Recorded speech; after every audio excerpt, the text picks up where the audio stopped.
Alright, so we're back and we're gonna be watching some more Fool's Gold made by Dingo Doodles. And yeah, anyway, we're gonna be watching part 2 and part 3. So yeah, anyway, if you like this, don't forget to like, comment, subscribe, and all that. Turn on notifications so you don't miss whenever I do more reactions of this. And yeah, subscribe to Dingo Doodles as well. But anyway, well, let's get into this. This is part 2. Sponsored by thedeckofmany.com. My first sponsor, you guys! Yay! Also, this is a part 2 of my previous D&D video, so I'd recommend watching part 1 so you're not wondering what the heck I'm talking about. But if you don't, I get it. You're a rebel. You live on the edge. Okay, so why is there a part 2 to this? You'd think after releasing a Tarrasque, it'd be game over, right? And believe me, we thought that too. We were planning to throw our character sheets into the fire. Till Felix was like, just hold on a second. My group's philosophy for playing D&D is fun trumps rules. So if there's a rule that we all unanimously agree is kind of silly or just doesn't really work, we get rid of it. It's just our interpretation of the game, which is fine. Everybody plays D&D differently, and that just happens to be the way we do it. So we all agreed we wanted to give it another shot and keep this campaign going. We loved our characters and the story that Felix was making, so we weren't going to give up now. We ain't no quitters. To be honest, I didn't think I'd be talking about this anymore, but I think it's interesting and fun. It's all kind of an experiment. So let's have a go at it, right? Okay, so let's establish some things I left out from the previous video. Our team consists of a druid named Gothy, a crystal golem named Gorthan, a spell scale named Julian, and a magical girl named Arena. Yes, we have a magical girl, and yes, she sparkles and everything, and yes, we are blinded every time she transforms. My eyes! Alchemist Quarry is also inhabited by mostly anthropomorphic creatures. It's pretty much Furry Town, which we constantly make fun of Felix for making. There's a reason they're furries, damn it! We'll get back to that later. Also, the name of the campaign is called Fool's Gold. It's because at the start of the campaign we were all merchants, which eventually we all became adventurers. Fun fact, the three of us are standing outside of the city, watching this Tarrasque start to decimate buildings and start the apocalypse. Sips is still drunk and eventually is slapped out of it. And now he can see what he did. Well, I'm just gonna go. Nope, we are fixing this. How? I don't know if you've noticed, but I kind of made a 700-foot radius of permanent dead magic, and I kind of use magic, so I can't exactly do anything. I could yell at it, but I don't think that's gonna help. The group brainstormed around the table for what seemed like forever, because essentially we're trying to stop the apocalypse. Maybe we could freeze it with a huge amount of freezing potion. Maybe we could, find a genie and wish it gone. Now hear me out. Another Tarrasque. Are you still drunk? In the meantime, the city mages come together and form a circle around the city, slowly dispelling the permanent magic zone. Pretty much the entire time that our group is running around, freaking out, and being useless. Eventually, they dispel the zone, and out comes this woman, this mysterious figure who is very obviously the leader, who brings out 2 followers and a chest. They open up the chest and give her what looks to be shrunken versions of the Tarrasque's hands, feet, and head. It's kind of like those voodoo shrunken head kind of stuff.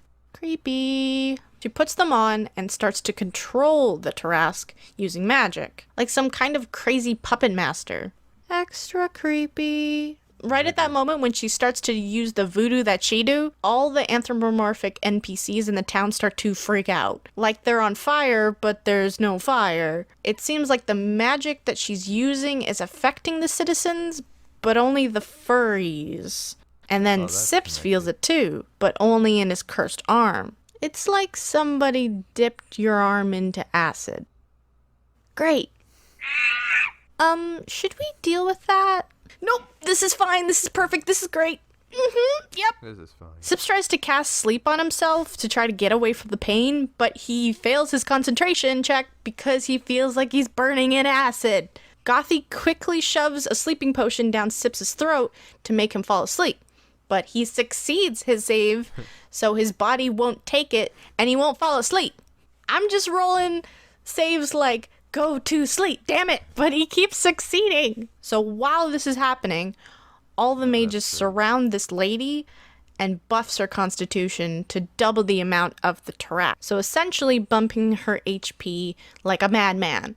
Then she starts to choke herself, which translates to the Tarrasque choking itself. Due to her ridiculous constitution, she is able to outlast it. It's kind of like a holding your breath contest in a way. And essentially she chokes out the Tarrasque like a boss. So while this is all happening, everybody's just watching and going like, whoa, this is crazy. Whoa, this is so cool. Wow. While Sips is just screaming in agony in the background. She stops the magic. Everybody, including Sips, stops freaking out and feeling like they're gonna die. She then takes off her creepy gear, turns in our direction, and takes a second. Sips? Sips's face of first pain, then relief, then confusion, turns to just pissed. Just a look of pure rage as he is staring down the woman that ruined his life, Kinora. Backstory Okay, stuff, so let's go. I kind of need to let you know a little bit about Sips's Let's backstory go. for you to know why he looks at this woman like he wants to cast a level 9 spell up her face. Sips is not actually an anthropomorphic monkey or an apeling like some of you guys think, or some other monkey races in D&D. He's just a normal monkey who, when very young, got taken and sold to be an entertainment monkey. Those ones with the little hats and the music box. Not a great look for him.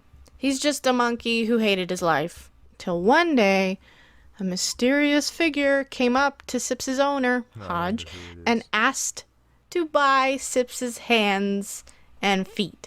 Just the hands and feet. You weirdo! So Hodge knocks Sips out, cuts off his hand. Sips wakes up, 'cause you just cut off his hand. Attacks Hodge, 'cause you just cut off his hand. And beelines it out of there to the swamps. He's losing a lot of blood, and he becomes lost. Then lo and behold, guess who shows up? Boom boom, mysterious figure who wanted his hands and feet because they're creepy. Which turns out to be, boom boom, Kinora. She offers to help him. I mean, he's a monkey. He has no idea what's going on, what this woman is saying, so he's gonna die if he doesn't accept. So he's like, okay. She takes him back to her house, essentially a voodoo shack. She's a witch doctor who's bat crazy. Puts him on a table and helps him, emphasis on help, by attaching a very special, a very cursed, magical crocodile hand onto his vacant stump of a right arm. At that moment, so much magic and energy flows through him that he becomes awakened. So for anybody who doesn't know how the awaken spell works, it pretty much just means that you become conscious or sentient. So monkey ain't no stupid monkey anymore. He understands. And Kinora's like, cool, now we can replace some other things. Nope, this witch is crazy, I'm out. Sips attacks Kinora and nopes right out of there. So from there on, he just traveled and slowly became Sips.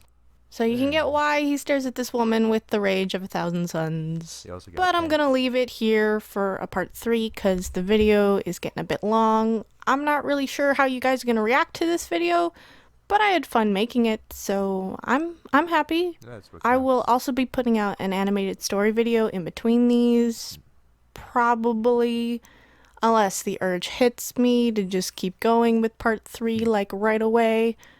So you probably won't get part 3 until September. Anyway, thanks for watching, and this video was sponsored by the Deck of Many Anyway. Next video. Alright. We are doing part 3 now. And yeah. Anyway. I'm not gonna waste time in this.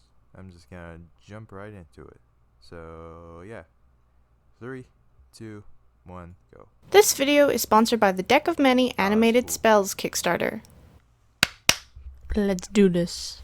Sips is staring down Kinora. Those. Now, the smart thing to do after seeing a person who just took down a Tarrasque with just their magic would to not mess with said person. But I never said Sips was a smart monkey. He gets up and slowly starts to walk towards this woman.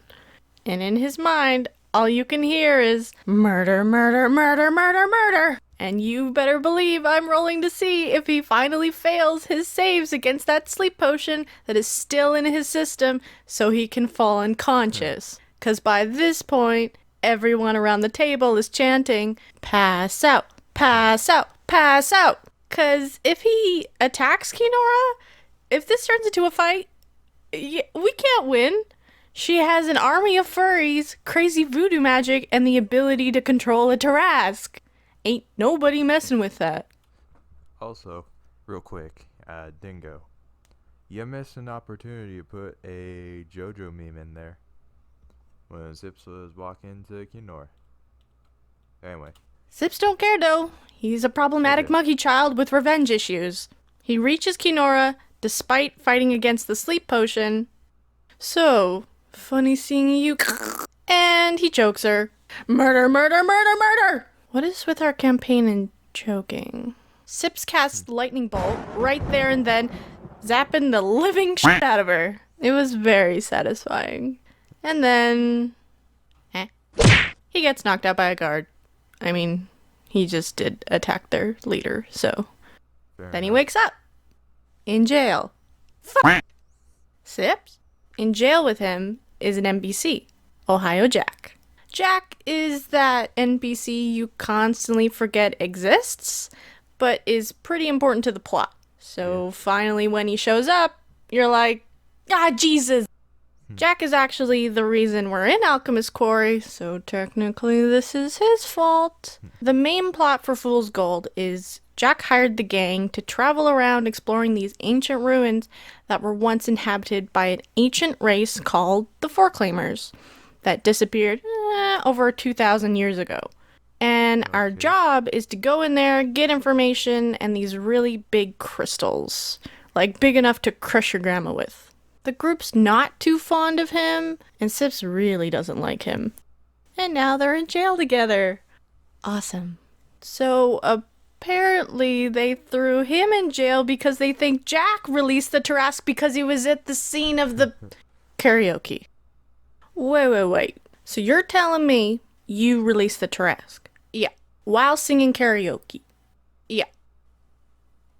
I should be surprised, but I really am not. Is this just So a wait. normal occurrence? How did you end up in jail then?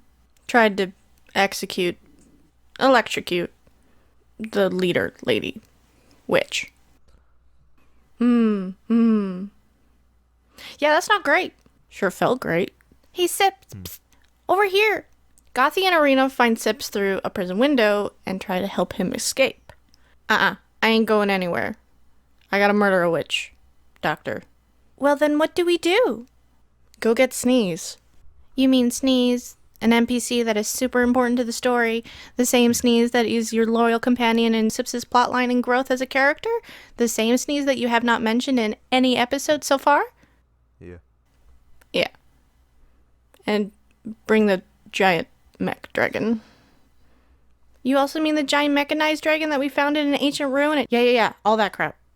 Look, it's really hard to explain a D&D campaign when you start in the frickin' middle, okay?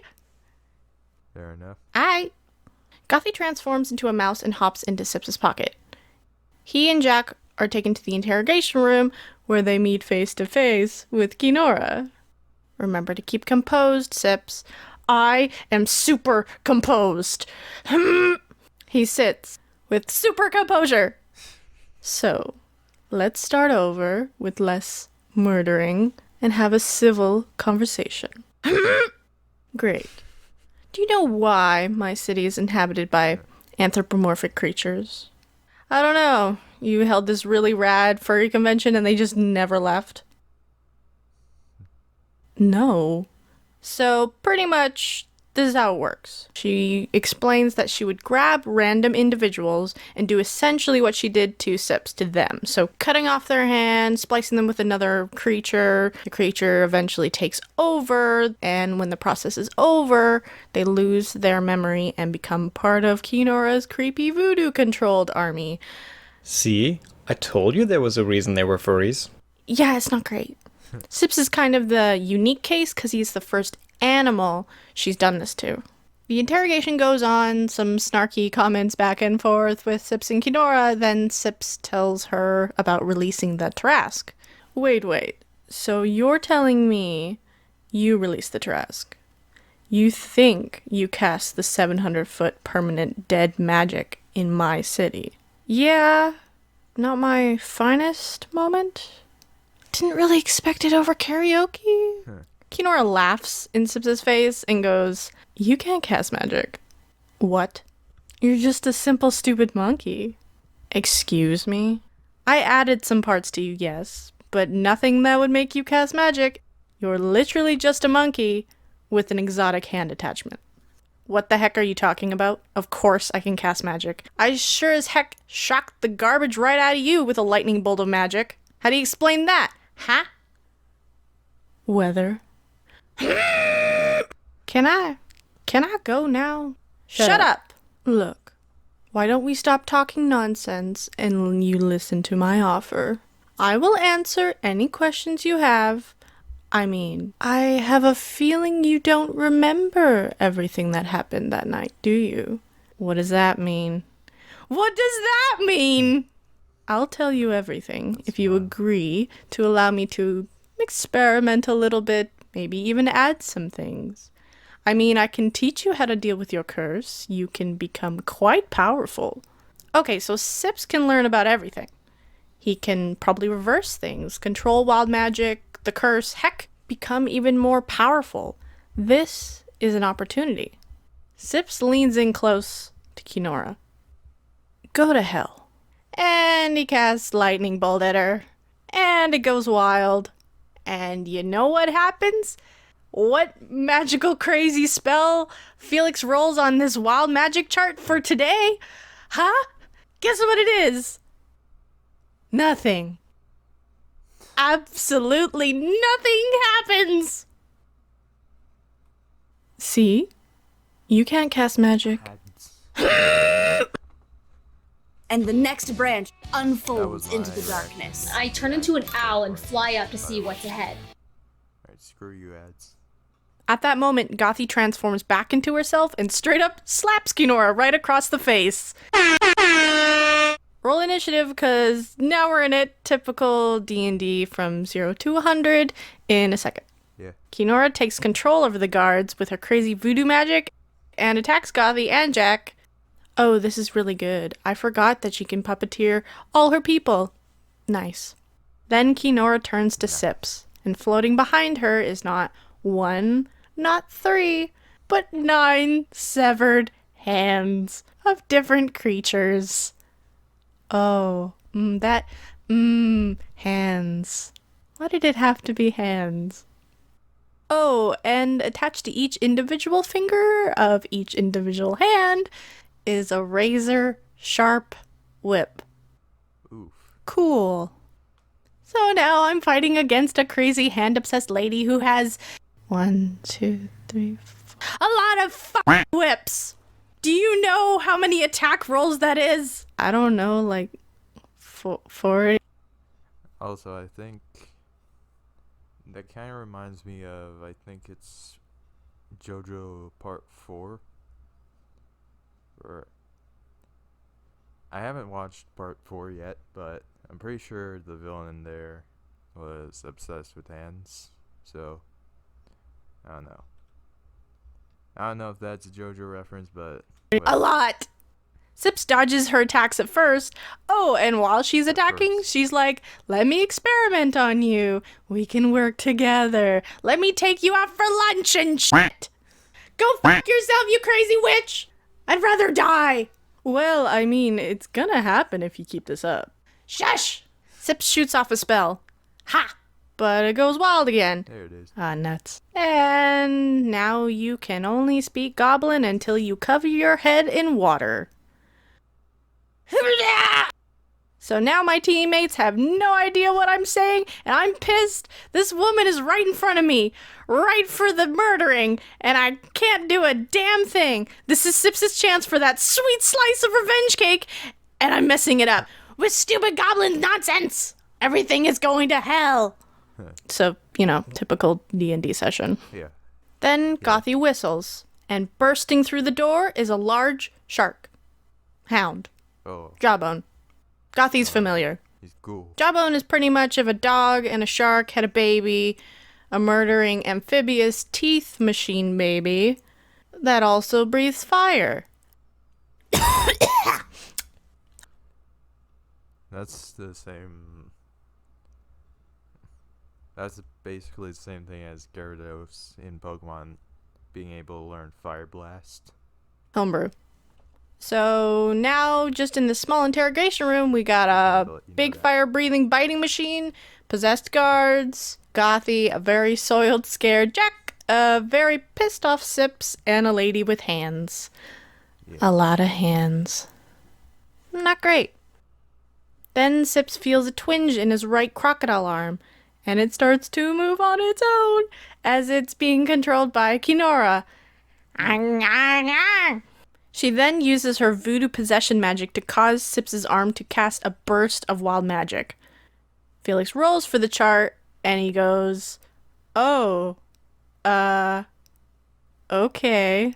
'Cause that's always really good to hear. Sips, you feel this energy being ripped from your arm without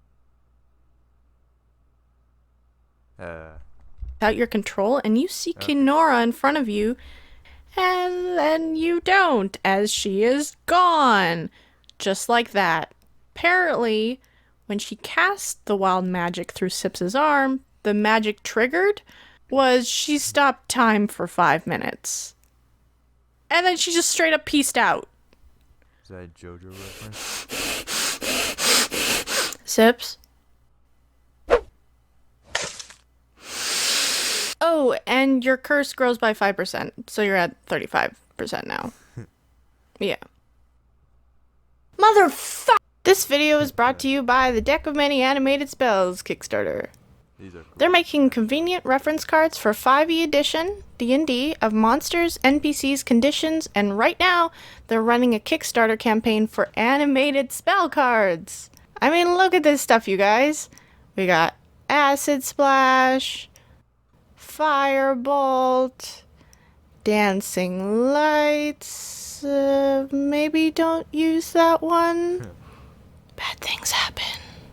They got some really good stuff. So go check out. Those are actually really cool. I kind of want some now.